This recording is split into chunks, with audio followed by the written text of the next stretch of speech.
Last week, we saw how Ford's Highboy dominated the 1970s. It looked like the blue oval was untouchable. But while Ford celebrated, Chevrolet was building a weapon to end the war. Enter the 1986 Chevy K20, the final perfected year of the legendary square-body era. This wasn't just a truck, it was a revolution. It introduced the controversial TBI fuel injection, promising to start when Ford's wouldn't. But by 1987, this design was dead, replaced by plastic and computers. Was the 86 K20 the greatest truck GM ever built, or just a glorified dinosaur? Today, we find out. To really understand the pressure Chevrolet was under in 1986, you have to look at the calendar.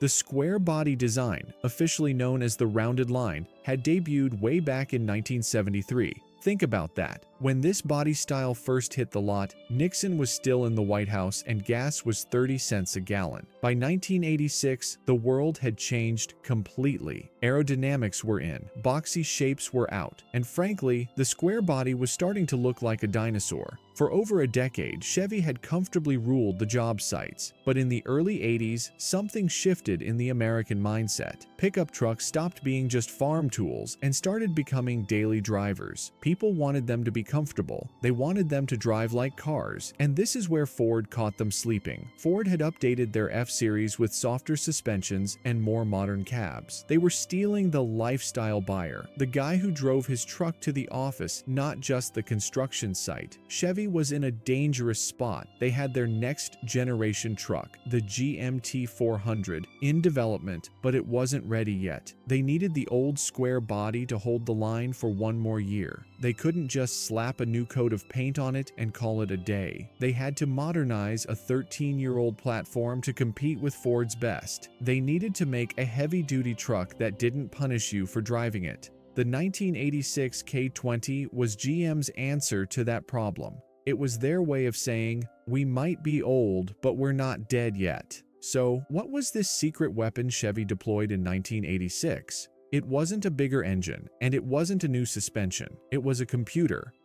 For 1986, Chevrolet introduced TBI throttle body injection on their V6 and V8 engines. Now, if you're younger, you might not realize how massive of a shift this was. For decades, the carburetor was king. Real men tuned carburetors. You adjusted the idle screw by ear. You could fix it with a flathead screwdriver on the side of the road. But let's be honest, carburetors had a weakness. Cold mornings. We've all been there. It's 5 degrees below zero. You climb into your old Ford, pump the gas pedal twice, turn the key, and nothing. You pump it again, crank it again, and now you've flooded it. It was a ritual. But in 1986, Chevy changed the ritual. With TBI, you didn't touch the gas pedal, you just turned the key. The computer read the temperature, calculated the air density, and sprayed the exact amount of fuel needed. Vroom. It started every single time. Wow. While the Ford guys were out there with starting fluid and jumper cables, the Chevy guys were already halfway to work. This was the moment the pickup truck stopped being agricultural and started being modern. But, and this is a big but, not everyone was happy about it. When TBI dropped in '86, a lot of old-school mechanics hated it. They looked under the hood and saw wires, sensors, and a computer brain they couldn't fix with a wrench. They called it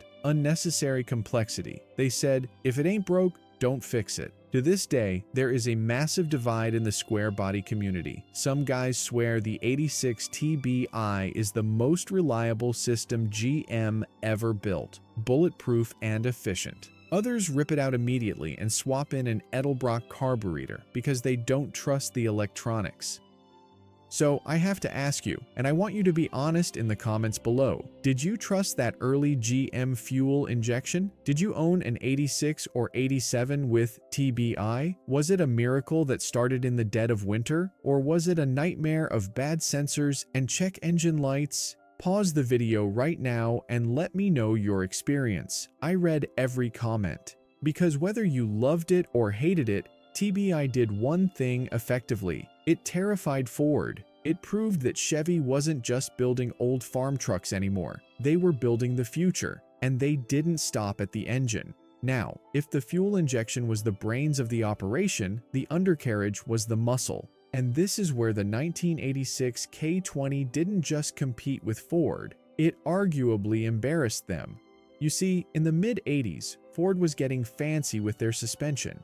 They were pushing their twin traction beam independent front end. On paper, it was supposed to ride better. In reality, it was a nightmare of camber issues, uneven tire wear, and endless alignment shops. If you lifted a Ford TTB wrong, you were driving a shopping cart with a wobble. Chevy? Chevy kept it simple. The 1986 K20 still rode on a solid front axle suspended by good old-fashioned leaf springs. It was primitive, yes. It rode like a tank, yes. But it was virtually indestructible. You could jump this truck, overload it, or smash it into a rock, and that solid axle wouldn't care. For the heavy-duty buyer, the guy plowing snow or hauling timber, this was the superior design. It was the last stand of the real truck suspension before GM went soft with independent front suspension in 1988. But the real crown jewel wasn't up front. It was in the back. If you crawl under a 1986 K20, you're likely staring at the legendary GM corporate 14-bolt rear axle, and specifically the full floater version. This piece of iron is unmatched. It has a massive 10.5-inch ring gear and an extra pinion support bearing that Ford's axles simply didn't have at the time. It is widely considered one of the strongest rear ends ever put in a consumer pickup truck. Mechanics have a saying, you can break the engine, you can break the transmission, but you will never break a 14-bolt. While Ford guys were worrying about axle shafts snapping under load, Chevy guys were loading their beds until the mud flaps dragged on the asphalt. The combination of that unkillable 14-bolt rear and the reliable solid front axle created a drivetrain that was practically bulletproof. And that brings us to the Chevy Squat. You know the look.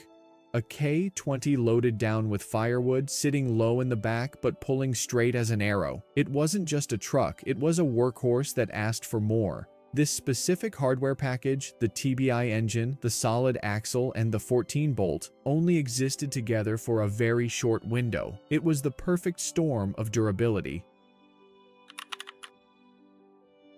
If the 14-bolt axle was why you bought the truck, the interior was why you kept it. You have to remember, back in the 70s, a truck cab was basically a metal box with a vinyl bench seat that burned your legs in the summer and froze them in the winter. But by 1986, Chevrolet had figured something out that Ford was still struggling with: driver comfort. Slide behind the wheel of a fully loaded 1986 Silverado, and you weren't sitting in a tractor anymore. You were in a cockpit. Chevy had introduced the wraparound dashboard design a few years earlier, but by '86 they had perfected it. Everything angled toward the driver. The radio, the climate controls, that classic horizontal speedometer, it all felt like it was built around you.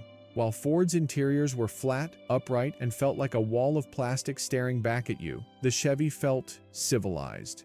And then there were the options. In 1986, if you checked the right boxes, you got power windows that actually rolled up fast. You got power locks that sounded like a gunshot when you hit the switch. Thwack. You got plush velour seats that felt more like a living room sofa than a truck bench. But the real magic was the sound. You know the sound. When you swing that heavy steel door shut, it doesn't sound like a tin can. It makes a solid metallic clunk click that echoes. That sound alone sold more trucks than any commercial. It told you, I am safe, I am built of steel. It was quiet too. Chevy had pumped these cabs full of sound deadening. You could cruise at 65 miles per hour on the highway with that 350 TBI humming and actually hold a conversation. In 1986, that was luxury. It was the first time a heavy-duty work truck felt polite enough to take to church on Sunday. But as good as the 1986 K20 was, it was a dead man walking. In the automotive world, nothing stays on top forever, and in 1987, the axe finally fell. If you walked into a Chevy dealership in late '87, you saw something strange. On one side of the lot, you had the brand new aerodynamic GMT 400 trucks, what we now call the OBS Chevy.